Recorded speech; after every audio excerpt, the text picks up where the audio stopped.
We're back and we're in person. Very, very, very excited to be back with you today to tell you about our new 8th selection for the Eason Summer Must-Reads. It's absolutely brilliant to be here, person to person, not on Zoom. Very, very exciting. And even though it's lashing rain outside, we're bringing summer to you. Yeah, this is the first time Sinead and I have been in the same room since we think February of 2020.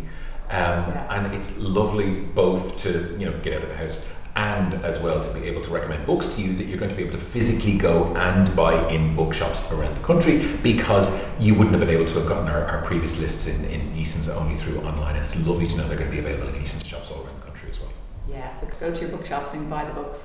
Okay, I'm going to start with just very briefly to give you an idea of what I'm going to be recommending for summer 2021.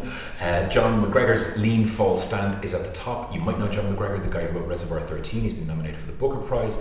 This is a great story that starts in Antarctica but is about one man's journey back to communicating with the rest of the world. Sarah Winman's Still Life is the book that got me through the most recent lockdown. It is starts at the end of World War II, is partially set in London, but then most of it is set in Florence, probably one of the reasons why I loved it so much. It is a thing of absolute beauty and I loved it. Next, underneath that, it's been 13 years since the first book, Bad Day in Blackrock by Kevin Power. Kevin's new book is called White City. It is set with a bunch of people I absolutely hated, every last one of them. They're appalling people, but it's about a guy with a deal that goes wrong with property, and it's well worth your read. And finally, below that, Anne Griffin. If you read When All Is Said, this will be a book for you.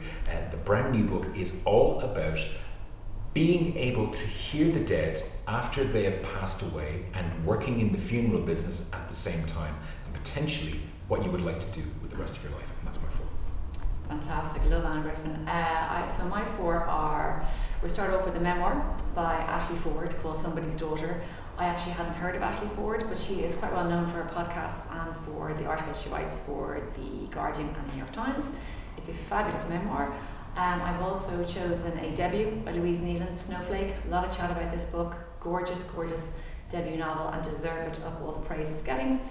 And then we have Diving for Pearls by Jamie O'Connell.